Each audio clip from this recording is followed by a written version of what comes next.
So I'm Ro from Woodmatters. So we're working with Eden Rivers Trust on this project, and it's an environmental education project. It's an arts project, and we're working with local primary schools that are along the catchment of the River Eden. So we've gone for Appleby, that are in the upper catchment, Petrol Bank in Carlisle in the mid-catchment, and Rockcliffe just as the River Eden goes out to the Solway Firth. So we've kind of got a range of primary schools who are going to engage in the project along the whole length of the River Eden.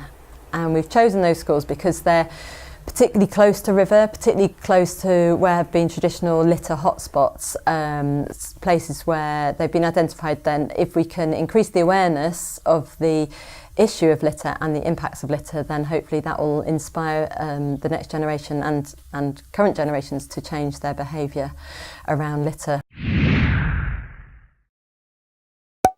So it's been a really multifaceted project. We wanted the children to really get an in-depth understanding of the issues of litter. We wanted them to be environmentalists, scientists. We wanted them to do investigations themselves.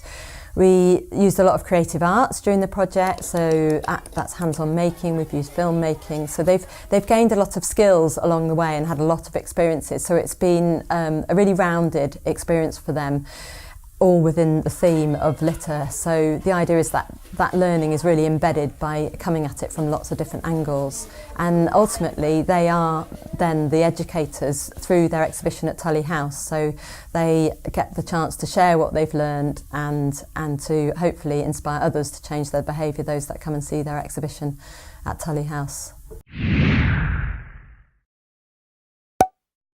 It's been amazing working with the children over a number of days, because quite often with projects you end up just seeing the children for maybe one day, or so you don't get that ongoing. But because we've been in school with various different people, we've had artists and filmmakers and people from Eden Rivers Trust coming in, so they've had a lot of input, and it really shows in the in-depth understanding, but also the engagement they've had in the subject. They really have been fired up by it, and they're going home and they're sharing that with what they've learned with family and friends, and that's been a really exciting part of it, that they're totally engaged and feel really empowered.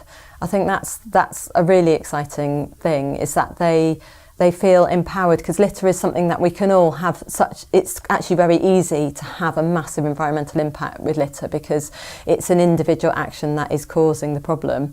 And so if lots of individuals change their behaviour, then actually that whole issue of litter can almost disappear. When I drop rubbish, because I've only dropped once or two pieces, when I drop rubbish, I didn't realise where it went, and I didn't realise that it was harming so many creatures.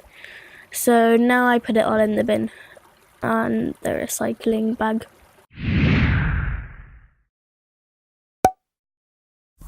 So the children have gone through a whole process through this project. So we've been with them over multiple days. They started off with a session on river health, so really trying to understand what makes a healthy river, the habitat that is there, the flora and fauna that live around and rely on the river being healthy to survive. Then we were environmentalists for the morning, so we went down to the river sites, actively litter picking, seeing the issue firsthand and actively doing something about it, so removing the litter from site.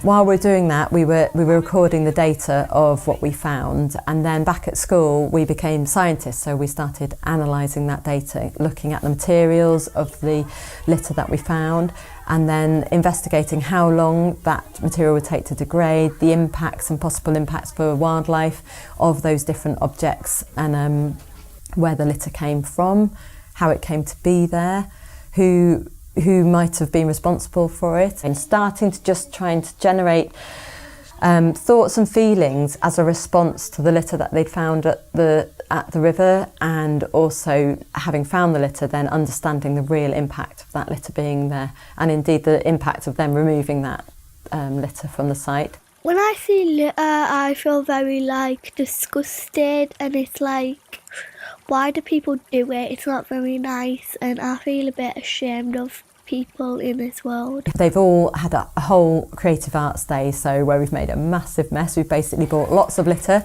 into the classroom and they've just gone wild with creating things. They've woven on giant looms the plastic river. They've done some willow weaving to create the human form, which is suggestive of the fact that it's a human problem. They've each made a tiny little litter monster out of bits of litter, and then all inputted in finding different ways to manipulate the litter to create textures to go on to the giant litter monster. So they've really investigated different techniques, and through that they've used tools, they've learned about different ways of joining things together, and they've had a real sense of, you know, their own creativity, because we didn't know what the monster was going to look like at the end till the very end, because new ideas kept going, and it's been a real creative process where the children they've owned this project and they've led this project in creatively, so it's been their ideas that have created what the exhibition is presented, how it's presented.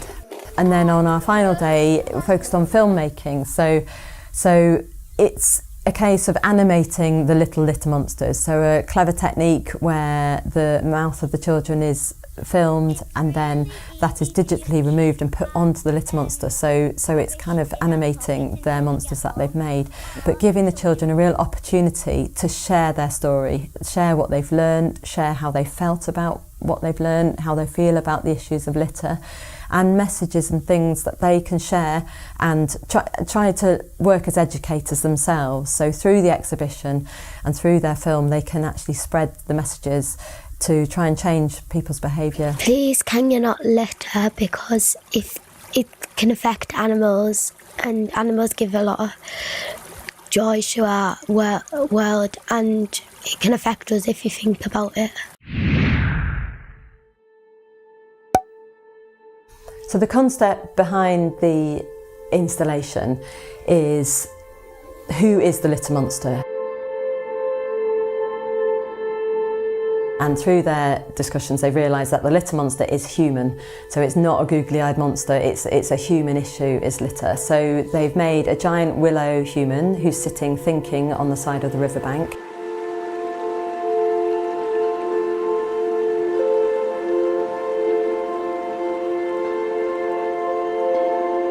And he's thinking, am I a litter monster? And inside the human, he's like a cage of willow. They've made lots of tiny litter monsters, and that is representing the potential for all of us to become a litter monster, because it's within all humans that you could accidentally or on purpose drop some litter.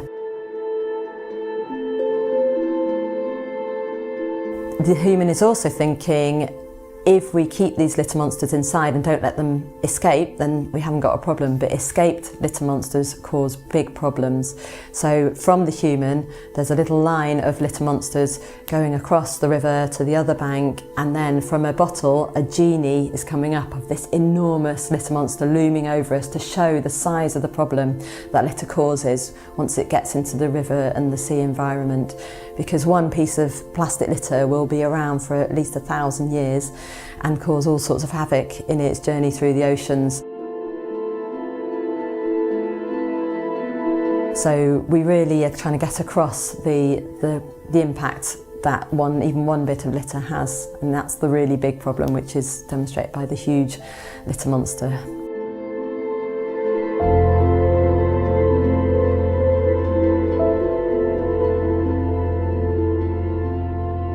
He's been really fun. We didn't know what he was going to look like beforehand, so every school we've been into, the children have added different ideas, so it's really emerged as this crazy monster, and he's really fun, but he's representing a really big problem.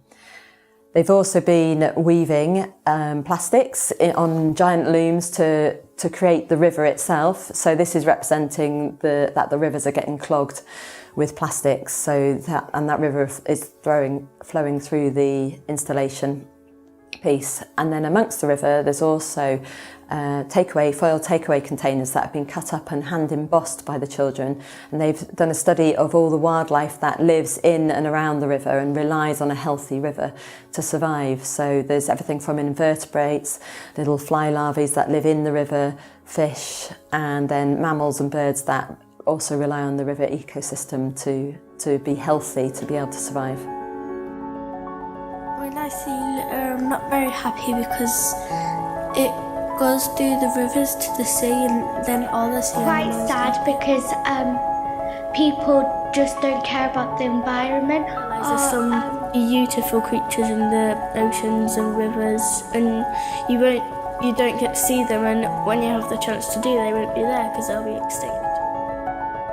They've also, I think, been really empowered by this project, realising the impact they can have, because there's a lot of environmental issues and a lot of the children are aware of them, but they maybe feel quite powerless to make a change as a child, whereas litter is one thing that is so possible to fix. It's a really massive problem, but it's something that is very simple to fix. As we've gone along, we've been gathering the data of what we've collected, and half of it is sweet wrappers, dog poo bags and food containers. And those three things are just so easy to not end up in the river. So I think it's been a really empowering project from that point of view.